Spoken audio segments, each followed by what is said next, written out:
Hello and welcome back to our classes. जैसे कि हम पिछली क्लासेस में चाइल्ड डेवलपमेंट और एजुकेशन के कुछ क्वेश्चन कर चुके हैं, उसके आगे के क्वेश्चन हम आज की क्लास में करेंगे। हमारा फर्स्ट क्वेश्चन होगा, संविधान के किस संशोधन से शिक्षा के अधिकार पर बल दिया गया है। यानी कि संविधान में शिक्षा के अधिकार को किस संशोधन में बल दिया गया है। 52वें में या 86वें संशोधन में या 68वें में या 221वें। तो संविधान के जो संशोधन किया गया है वो शिक्षा में जिस पर बल दिया गया है शिक्षा के अधिकार पर, वो है हमारा 86 यानी कि 86वें संशोधन में। नेक्स्ट क्वेश्चन है हमारा, शिक्षण के कार्य में सम्मिलित हैं। शिक्षण के कार्य में क्या सम्मिलित हैं?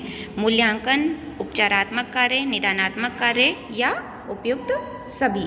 तो शिक्षण के कार्य में जो सम्मिलित होते हैं वो मूल्यांकन कार्य भी सम्मिलित होते हैं, उपचारात्मक कार्य भी, निदानात्मक कार्य भी, और इसका मतलब है ये हमारा ऑप्शन डी करेक्ट होगा, उपयुक्त सभी।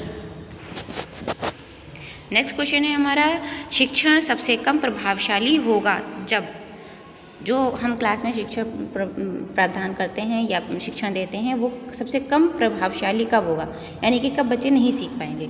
तो शिक्षक एकाधिकारवादी हो, या विद्यार्थी निष्क्रिय रहें, या फिर केवल लिखने पर बल दिया जाए।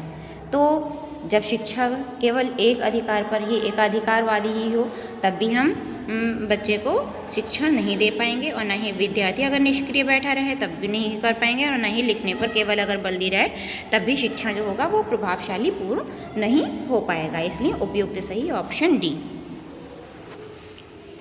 नेक्स्ट क्वेश्चन है हमारा, भाषा रूपांतरण सिद्धांत दिया गया है। भाषा रूपांतरण सिद्धांत जो है वो बर्नस्टीन के द्वारा, चॉम्स्की के द्वारा, या फिल्मर के द्वारा, या स्किनर के द्वारा। तो भाषा रूपांतरण का सिद्धांत जो है वो चॉम्स्की के द्वारा दिया गया है। नेक्स्ट क्वेश्चन इज, शारीरिक गठन के संदर्भ में कौन सही नहीं है। जो शारीरिक गठन होता है उसके संदर्भ में कौन सा इसमें ऑप्शन सही नहीं है। तो मेसोमॉर्फिक, या एंटागोनिस्ट, या फिर एक्टोमोर्फिक, या एंडोमॉर्फिक। तो शारीरिक गठन के संदर्भ में जो रिलेटिव नहीं है वो एंटागोनिस्टिक नहीं है। Option B is correct. Next question is, निम्नतम में अभिप्रेरणा के घटकों की पहचान करेंगे। यानी कि जो निम्न ऑप्शन दिए गए हैं उनमें अभिप्रेरणा के घटक कौन से हैं? आवश्यकता, अंतर्नोद, या फिर प्रोत्साहन, या उपयुक्त सभी।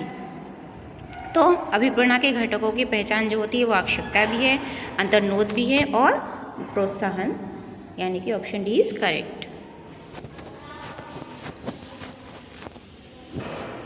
नेक्स्ट क्वेश्चन इज, मनोविश्लेषणात्मक सिद्धांत के प्रतिपादक थे। मनोविश्लेषणात्मक सिद्धांत के प्रतिपादक ये तो सभी को पता ही होगा, सिगमंड फ्राइड है। Option is correct. निम्नलिखित में से कौन स्किनर द्वारा प्रतिपादित अधिगम के सिद्धांत से संबंधित नहीं है? तो इनमें से कौन सा जो है वो स्किनर के द्वारा प्रतिपादित अधिगम सिद्धांत नहीं है? अभिक्रमित अनुदेशन सामग्री, या फिर व्यक्ति निर्धारित अनुदेशन, या त्रुटियों के माध्यम से सीखना, व्यवहार रूपांतरण तकनीकी। तो इनमें से जो हमारा स्किनर के अधिगम सिद्धांत से रिलेटेड नहीं है वो है त्रुटियों के माध्यम से सिखाना, क्योंकि ये थॉर्नडाइक का अधिगम सिद्धांत है। तो option C is correct. Next question is, विभिन्न योग्यताओं एवं रुचियों वाले विद्यार्थियों हेतु कौन सा मूल्यांकन अधिक उपयोगी होगा? यानी कि जो बच्चे विभिन्न प्रकार की योग्यताएं और रुचि रखते हों उनके लिए कौन सा मूल्यांकन अच्छा होगा? आंतरिक मूल्यांकन, या फिर बड़ा मूल्यांकन, या सतत एवं व्यापक मूल्यांकन। तो उनके लिए हमारा जो होगा वो सतत एवं व्यापक मूल्यांकन करेक्ट होगा। नेक्स्ट क्वेश्चन, निम्नलिखित में से कौन अनुदेशनात्मक उद्देश्यों से संबंधित ब्लूम के वर्गीकरण के संज्ञानात्मक पक्ष से संबंधित नहीं है? यानी कि इन ऑप्शंस में से कौन सा जो है वो ब्लूम के वर्गीकरण के संज्ञानात्मक पक्ष से रिलेटेड नहीं है? ज्ञान, अवबोध, चरित्र निर्माण, या विश्लेषण। तो जो ब्लूम का वर्गीकरण है उसमें ज्ञान, अवबोध, चरित्र निर्माण और विश्लेषण तो है, लेकिन ये चरित्र निर्माण नहीं है। ज्ञान, अवबोध, विश्लेषण है, चरित्र निर्माण नहीं है। Option C is correct.